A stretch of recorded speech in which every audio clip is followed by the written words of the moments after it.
रामपुर गांव के पास एक पुरानी और भूतिया हवेली है, जो गांव वालों के लिए डर और रहस्य का प्रतीक बन चुकी है। लोग कहते हैं कि हवेली में जाने वाला कभी लौटकर नहीं आता, लेकिन उसी गांव के 4 दोस्त अनुराग, सुमन, दीपाली और विजय इस हवेली का रहस्य जानने का निर्णय लेते हैं। लेकिन हवेली के अंदर जो कुछ होता है वह उनकी जिंदगी को बदल कर रख देता है। रामपुर गांव के लोग रात होने से पहले ही अपने घरों में बंद हो जाते थे। अंधेरा होने के बाद गांव के लोग कोई भी अपने घर से बाहर नहीं निकलते थे, और ये सब इसलिए करते थे क्योंकि पूरे गांव में हवेली का खौफ था। अगर किसी को जरूरी काम के लिए घर से रात में निकलना पड़ता तो वो हवेली के पास से गुजरने की भी हिम्मत नहीं करता, क्योंकि हर साल कुछ न कुछ लोग हवेली का सच जानने के लिए हवेली में जाते, लेकिन उनकी वापसी कभी नहीं होती। अनुराग, सुमन, दीपाली और विजय, जो गांव के युवा थे, अपनी गांव में बहादुरी के लिए मशहूर थे। उन्होंने तय किया कि वे हवेली का रहस्य सुलझाएंगे।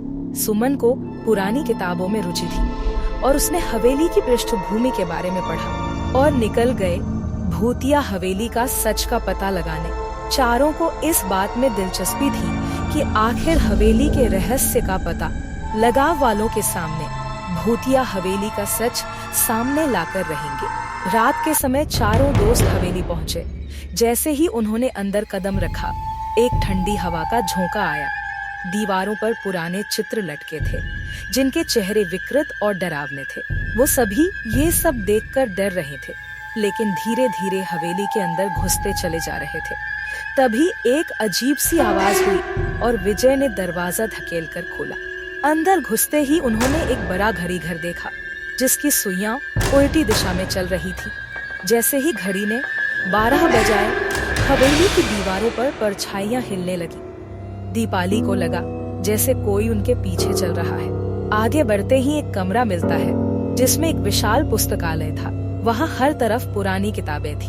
दीपाली ने एक किताब उठाई, जिसमें हवेली के मालिक और उनके खजाने का जिक्र था। अचानक कमरे की सभी किताबें गिरने लगी और एक गुप्त दरवाजा खुला। तभी अचानक दरवाजे के पीछे एक लंबी सुरंग मिलती है। सुरंग के दीवारों पर अजीब लिपि में कुछ लिखा हुआ था।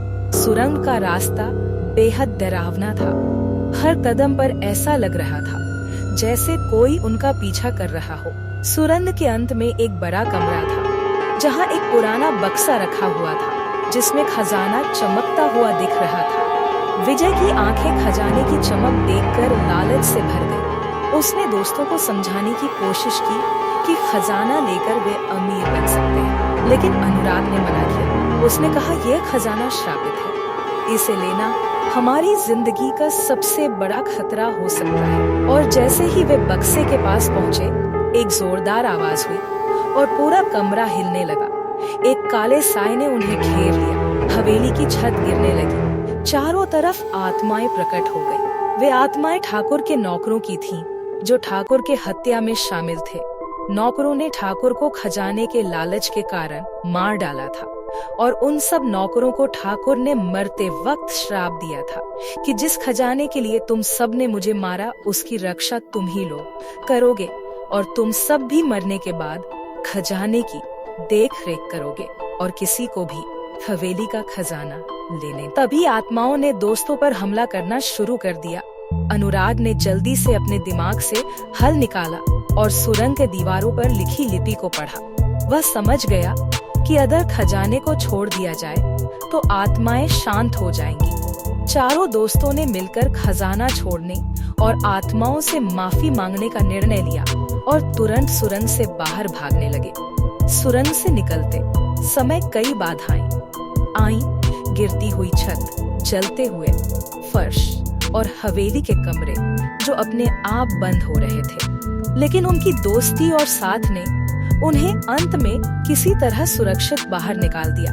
चारों दोस्त किसी तरह भागकर गांव लौट आए, और गांव लौटने के बाद चारों ने हवेली के रहस्य और खजाने के श्राप के बारे में सबको बताया। उन्होंने गांव वालों को हवेली की सारी सच्चाई बताई। इस घटना से सारे गांव वालों ने यह सीखा कि लालच इंसान को बर्बादी की ओर ले जाता है।